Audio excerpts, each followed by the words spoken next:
each one.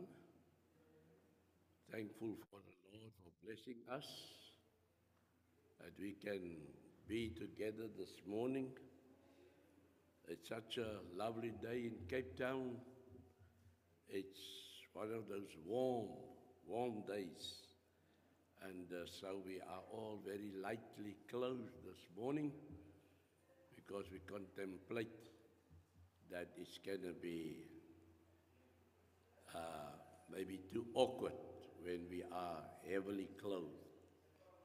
So don't mind me, I don't have a tie on because I'm already sweating as I'm standing here because of the heat. But we are here to study the Word of God, to enrich ourselves so that we can work and live and grow with the Word of God, because so doing we need to show man outside what the will of God is. So let us go to our Father in prayer. Father in heaven, we are so thankful for this wonderful and beautiful day you have blessed us with. We are thankful for touching us in the morning and saying, wake up, it's time for you to let your light shine. It's time for you to honor the first day of the week. It's time for you to have fellowship with one another in the presence of the Holy God. And so, Lord, we are thankful because you are our only God.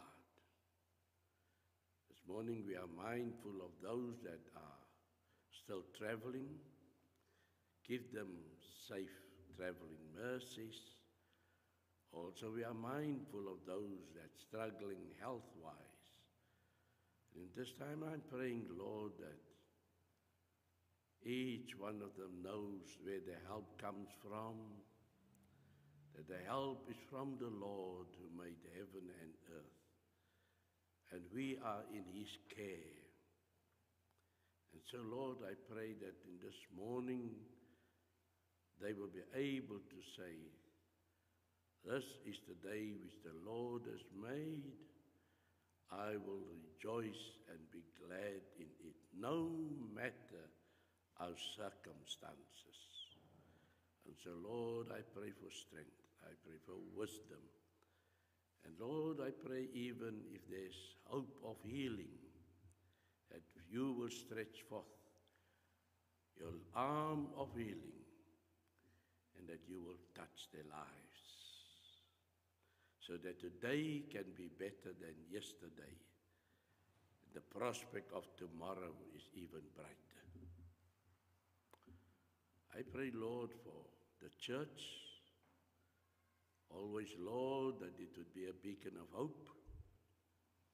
I pray, Lord, for the leadership, especially in these times, Lord, that the leadership must be strong, and a strong leadership results in a strong church. And so I pray, Lord, that we would carry each other's burdens, and also so fulfill the word of the Lord. I pray, Lord, for each member of the church, and pray, Lord, as I say, those that are traveling, that you will give them safe traveling. But we even thank you for those that has already departed from Cape Town and have reached their destination safely. We give you all the honor, the glory, and the praise. And our members that is far and wide, I pray, Lord, that they will realize that we serve only one God, the true and living God. In this moment, I pray, Lord, that you will guide our words and our spirit, because we pray this all in Jesus' name. Amen. I want to greet even those that are on Zoom. Thank you for tuning in this morning also, so that we can worship in spirit and in truth. We are in the book of Romans chapter 12. I did last Sunday past, I did only verses 1 and 2 of chapter 12, because there's so much you can learn from it. And because we are serious about the Word of God, we do not just want to flow over it, and because there is so much depth in the Word of God. So allow me to read the first 8 verses, because that's where our study will take us this morning. Chapter 12, reading from verses 1.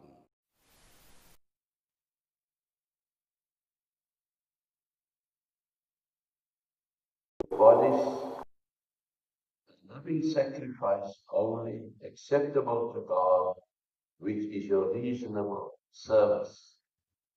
And do not be conformed to this world, but be transformed by the renewing of your mind, that you may prove what is the good and acceptable and perfect will of God. For I say, through the grace given to me, to everyone who is among you, not to think of himself more highly than he ought to think, but to think soberly, as God has dealt to each one a measure of faith. For as we have many members in one body, but all the members do not have the same function, so we, being many, are one body in Christ, and individually members of one another. Having then gifts differing according to the grace that is given to us, let us use them. If prophecy, let us prophesy in proportion to our faith.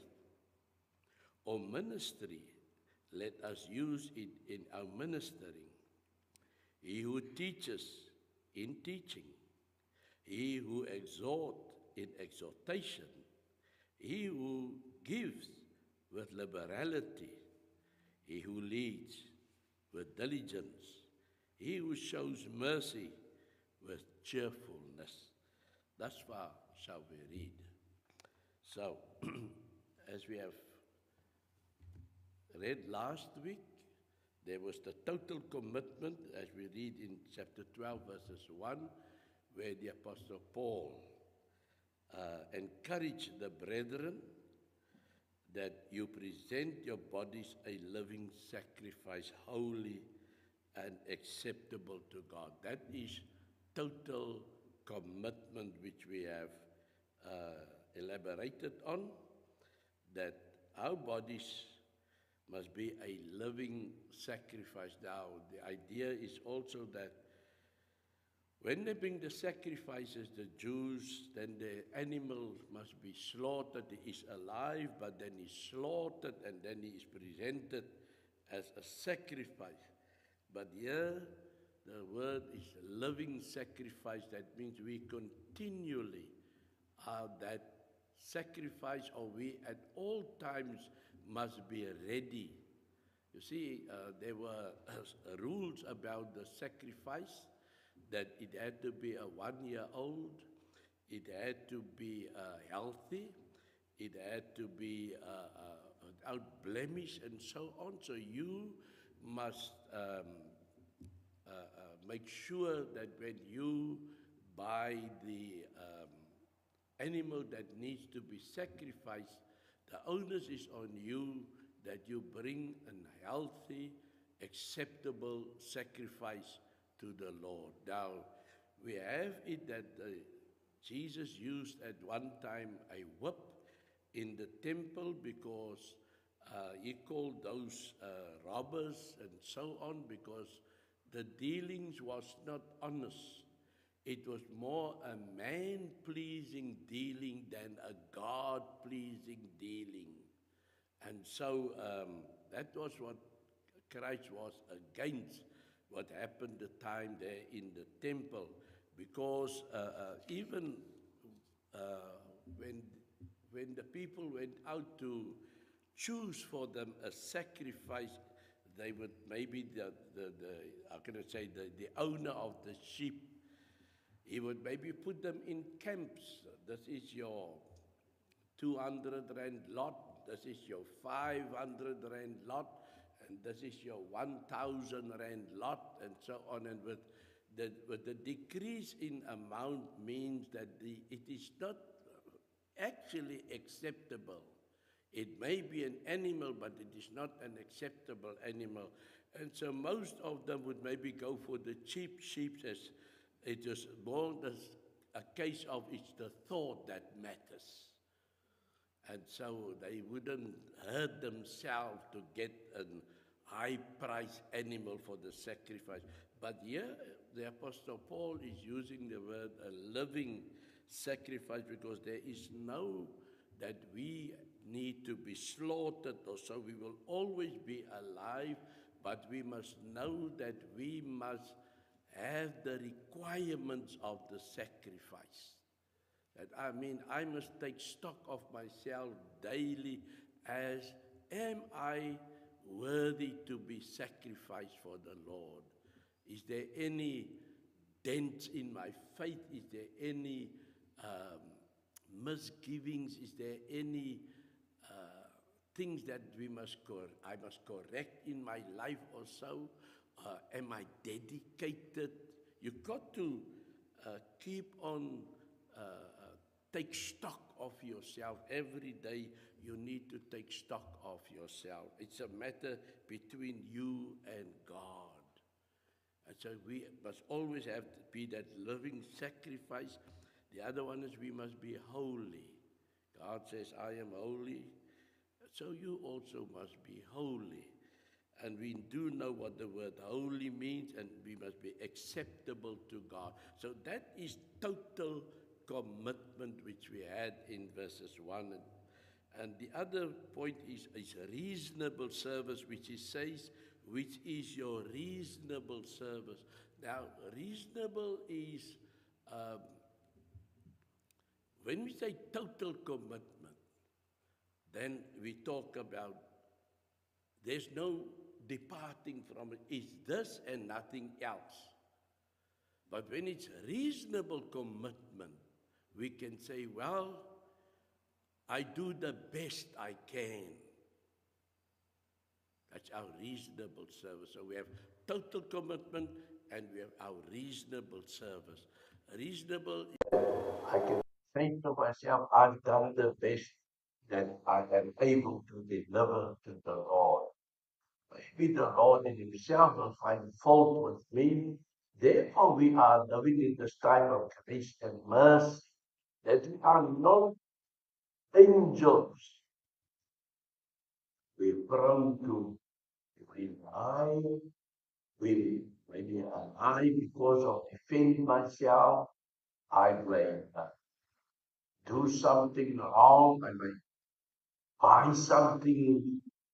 Somebody may be selling me a tire, and something can tell like this tire maybe belong to somebody, but I do need the tire, and the price is very good. I remember years ago, I was still, I owned a truck and was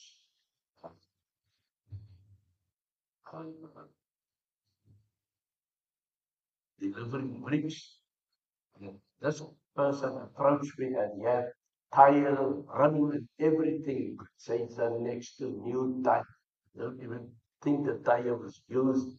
And he came to me and he wanted to dispose of the tire. No, I was very determined.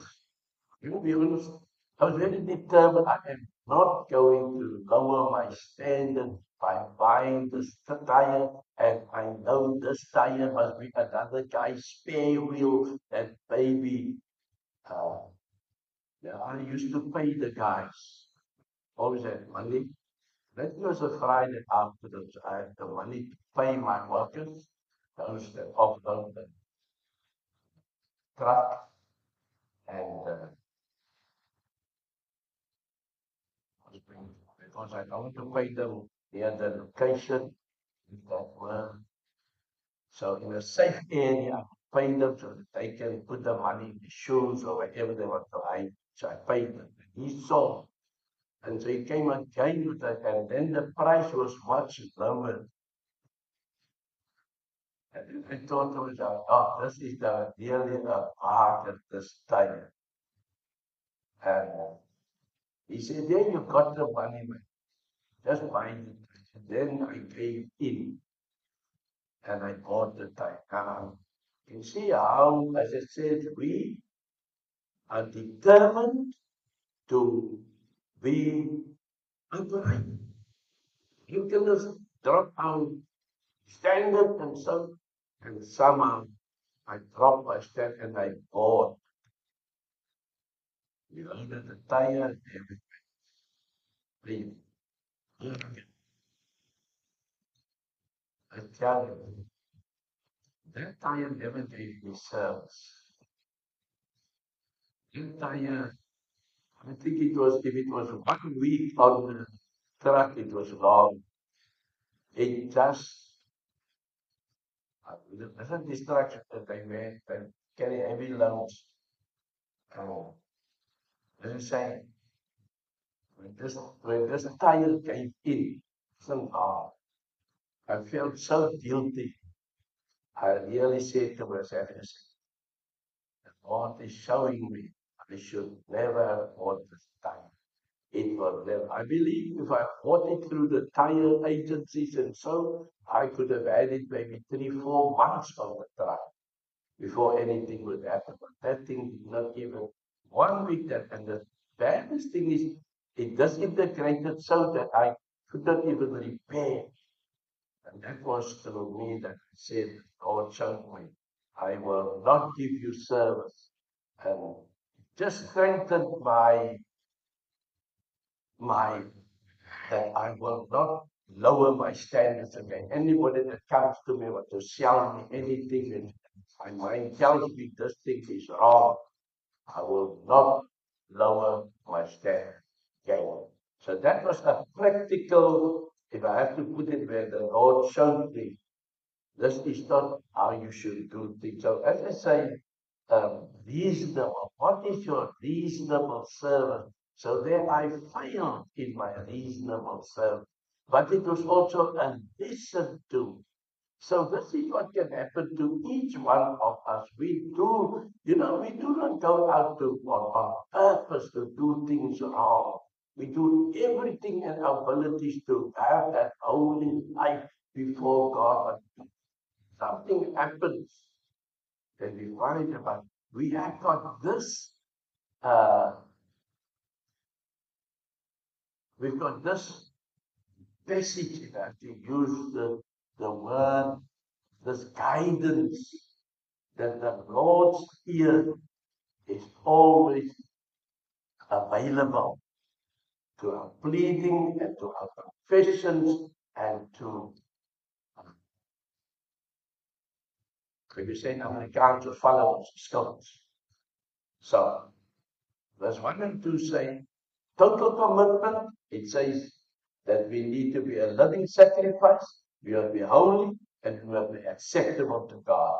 And then our reasonable service means do the best you can to be of service to the Lord. Now, after clothing us now with this understanding, the Apostle Paul goes up, down the line, and he says, now, I'm going to make it easy for you. I'm going to give you a description of what I mean to be totally committed and what your reasonable service is. He's not going to leave us hanging. And so he says in verse 3, for I say, through the grace given to me, to everyone who is among you. Now, this is a command or instruction of the Apostle Paul. And what we have learned all the time since chapter 2, is that there were Gentile Christians and there were Jewish Christians. And the Apostle Paul is saying here I give it to everyone who is among you. I'm talking out to the Gentiles. I'm talking out to the Jewish Christians. I'm talking to the church. And the church consists of both Gentile Christians and Jewish Christians. I am not giving an instruction for the one side and not for the other side. I say through the grace given to me, to everyone who is among you, not to think of himself more highly than he ought to think. So, can there be a situation here in the church that the one is thinking more uh, really than the other? Now, when we come to chapter 11, there is when the Apostle Paul made the example of the tree, the olive tree. And then he says that God cut some of you off because of your unbelief. So there is one passage in the Bible that says that cut off am I ready for the blood to be burned out. But in this case, we find that if we go to read on in that same passage, that those that are cut off can be planted into the root. But now he says, you, let's read this here in chapter 11, uh, from verses 16. For if the first fruit is holy, the nut is also holy. And if the root is holy, so are the branches.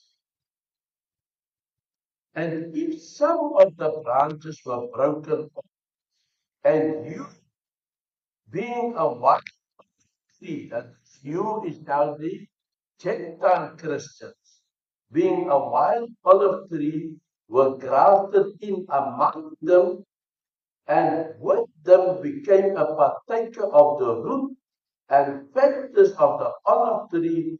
Do not boast against the branches. Here he says, for I say in 12 verses 3, for I say, through the grace given to me, to everyone who is among you, not to think of himself more highly than he ought to think, but to think soberly. And yet he says that you must not boast. Remember that you do not support the root, but the root supports you. So the root is the mainstay, and you, what is the word that is using? You are grafted in, is what I'm looking for. You are grafted in so that you can be part of this tree, and this is a holy root that when you are grafted in, you become also holy. You are the tree. And those that are cut, he says, verse 19, you will then say, branches were broken off that I might be grafted in. God said, because of unbelief they were broken off, and you stand by faith. Do not be haughty, but fear. For if God spared natural branches, he may not spare you either. Therefore, consider the goodness and the severity of God on those who fell. Severity, but towards you, goodness. If you continue in his goodness, otherwise you also will be cut. And it's almost as here in verses 3 is reminding the Christians, both Jewish Christians and the Gentile Christians, you are one. This you should not boast against one another. The Jews should not say, well, we God's chosen people. And then the Jewish Christians would say, but we were grafted in because you became holy. You sinned against God, and therefore God put us in your place. There should be no such bickering going on, because the natural and the that are given, they are all one in the Lord at this moment. For I say through the grace given to me, to everyone who is among you, not to think of himself more highly than he ought to think, but to think soberly, as God has dealt to each one a measure of faith. So we've just finished that one part, that you must not think more of yourself. Now, it can be that one will think more of himself. I can stand here and I can say, well, I've been in school, and I've every subject that we had to do, we had to go through 10 books. We had assignments to do, and we did 3 months or 6 months, all depends how wide and how long the book are. And does that mean that I must think highly of myself? But when we read here about the grace given to me, the apostle says, and all of us has received this grace. When we start off in chapter 12, I beseech you, therefore, by the mercies of God. See, we have that umbrella. Think highly of myself, that I look at myself, putting myself up here, and I'm putting Jackal down there.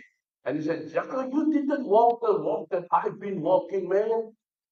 So I would know, in the kingdom of heaven, there are no such thing that the one is more. Even if here, I remember Chris Dupree, Edward Down Chris Dupree is.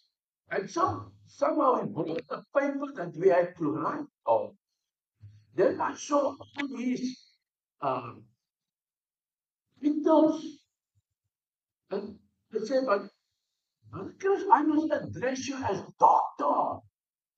Chris or Dr. Dupree. They said, and he looked at me and says, where did you see that? I say, yeah, you're a doctorate in ministry, you're a doctorate, and you're a doctor. You know, at that moment, I almost wanted to fall on my knees and worship him, because the one moment he was my buddy, the next he did do. He's not my friend. And he says, he leaves there and says, I don't see doctor there. I just see I'm your brother and you're my brother. And then there again I learned something else again, that education. All that we do that went to the school is to equip ourselves that we can lead the little lambs onto the kingdom of heaven. Because God needs all of us. He's given us that passion. It might we think when we were still young, we was courting, and I was in this house, still there in Wine, Sussex around Wynberg. Oh, we all were so jovial, impressing one another and so on. And so um, there came a phone call. There's no phones in the house.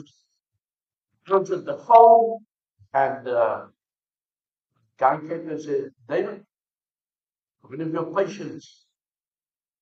And the moment we heard that, David, one of your patients, was a doctor. And then all of the one that answered the phone said, yes, it's Dr. Davidson. Still, it's not David.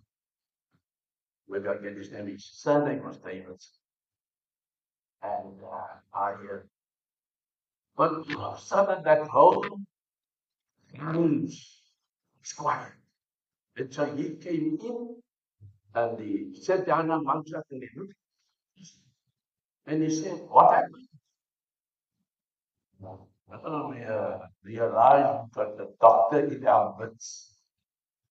And he said, that's why I hate this. I don't want to introduce myself as Dr. Davidson because immediately people think, putting me up there. Now, what? I'm up there and you all down here. Forget the doctor. I get this. And I think his cousin was named Jeremy. It was the guy that introduced us to him. Uh, I think if Ben can remember, but the Carlos, I believe he's not doing so well. She knows what the bird attention to it, to that, and it's not so well now. And it is the Carlos's wife's in-laws, the Davidsons. And those are the people that we were talking. At that time, I still didn't know that. I found out afterwards that they are family. But the moment somebody tells a doctor, one is a medical doctor, and one is someone that's educated, we tend to want to say, "You there, and we are down here." But as I've read, somebody makes the example. When you build a building, you know what part am I in that building? I am that little bit of cement that you take and you put there on the brick and you place that brick in there. I'm that part of the building, the cement that is used to keep the whole structure together. So that is how we must not think more highly of ourselves. Let me just, for I say through the grace, verse 3, for I say through the grace given to me to everyone who is among you, not to think of himself more highly than he ought to think, but to think soberly as God has dealt to each one a measure of faith. Now, some people uh, uh, think that the measure of faith is that uh, God puts in the what you call the maybe the spoon, or what I've got down is now. I remember, as I said, going back to my childhood days of young, we used to help the Indian shopkeepers. And those years, they still nothing was pre-packed, and so he's got the rice, and he's got the sugar, and he's got the beans, and all this, and then he's got this scooper. That's the name I'm looking for. So he's got the scoop that we uh, maybe it's a 5 kilo scoop or it's a 1 kilo scoop, and it's all in different measurements. And so, is it the 1 kilo scoop or the half a kilo scoop? We dunk into the beans or sugar in the rice, and we put it on the scale. It's not too much, it's not too less, it's more or less. Uh, so this measure is not like that. Sugar, 5 kilograms for ash. Sugar, throw here by Yaakov. Now, Yaakov will get now maybe the small and the scoopy. And Ben will get maybe the 3 kilogram scoop. And that's not the measure that God is talking about. That He's sitting with a scoop up there in heaven. And He's saying, Holy Spirit, Michael, get yourself ready, your arms, and so on. It's like they say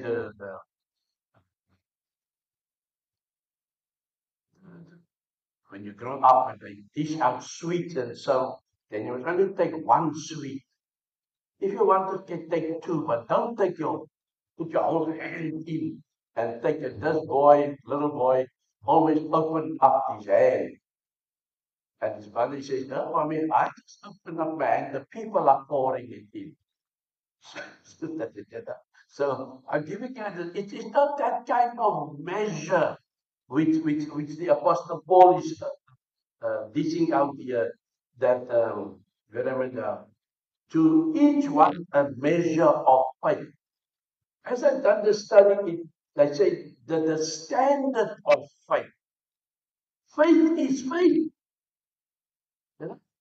Faith is faith. You don't get, otherwise it comes back to when I said here in the beginning, everyone among you that thinking of myself more than the other brother or to the other sister, or when I come into the church, everybody must respect me. How you get some place when you got to do the curtsy in front of the people, or maybe you got to kiss his hand or his ring or things like that. No, we are all one before the Lord, and this measure of faith is a standard. So we got one standard of it is the faith. That's what God is giving it one of us. The root is there. Remember, the olive tree, it's thing, there is no olive tree. All of us is just in that the comes at the bottom branch, because you have the bottom, maybe he's the one that can get more the nourishment from the ground, and the one at the top, which one is more sweeter? Is the one that at the top, the leaves that are at the top, although they further from the ground, but they need all the benefits of everything, the sunlight, so the root remains holy. The faith remains the same. We are all part of, we are all part of that tree. So there's no one higher or bigger or smarter or the Sunday Apostle says, so I say through the grace given to me to everyone who is among you, not to think of himself more highly than he ought to think, but to think soberly as God has dealt to each one a measure or a standard of faith. I say, for as we have many members in one body, but all the members do not have the same function, so we being many are one body in Christ and individually members of one another. So now we come, I just had the tree as an example, but he's saying we are all this body of, if I'm the donkey here and the small tongue here on my feet, we are all. But I know one thing: if you step on my small tongue, I'll scream the loudest. Because of its tenderness, it cannot bear that much weight. And so, if you step on my big toe, yes, I am saying, you step on my toe. But if you step on my small toe, I say,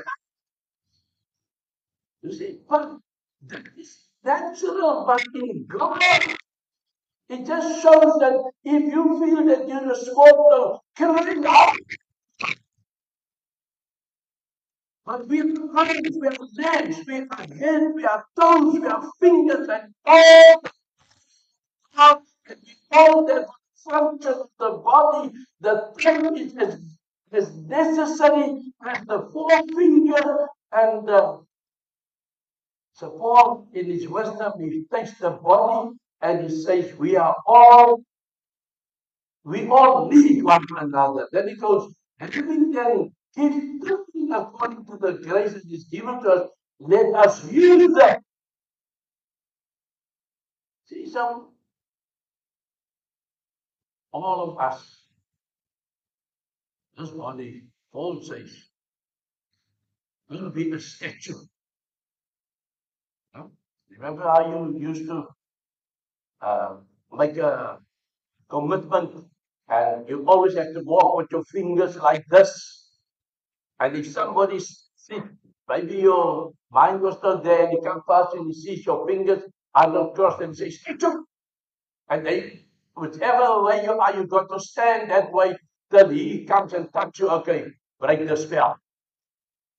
So you're just standing. We are statues. Paul is not saying in chapter 12, statues. What arms, what the fingers, what the eyes, what the ears, what the feet, legs, he says, Now he's given an example here of what the body consists of. He says, according to the gifts that he says, let us use them. If prophecy, let us prophesy. We have a gift of prophecy. Use it. Don't use it. Oh, church can do what maybe give they need me and you're going to keep yourself. I was the pastor of the church is why did I say actually? You're going to see, yeah, use it because we need it.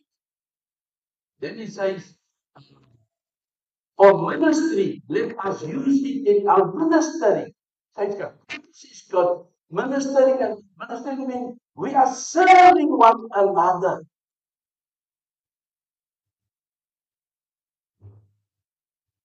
He says, teaching, in teaching. Now, we've got ministering, we've got teaching, teaching, and it gives me, I love teaching more than I love preaching, because it gives me that I'm enlightening people. Preaching is more like, oh, but teaching, I'm making you strong, that you can continue every day on your way. Teaching, he who exalts in exaltation, he who gives with liberality, even in giving, just monetary. Everything we do to the benefit of the Lord, let's not count it. Let's use it. As he says, use it. It's part of me to give of my time, give of my time. If it means to use my vehicles, I must use my vehicles. I'm serving. I'm giving. He will lead with diligence. You know, leading is, some people must also have one, say, like a gift to lead. Because if it's to hold, it's going to stop him. If it's to preach and to judge, he will have everyone. But if you lead with compassion, with consideration, you're thinking of the one, you know the truth that you are leading. You know the strong one, you encourage the strong one to help with the weak one. And so you delegate in your troop and so on, your group. You are the leader. Follow the leader. He who shows mercy with cheerfulness. So we find that the Apostle Paul makes the body has got so many functions. But the functions are there so that this building, this church, or the church can see we need one.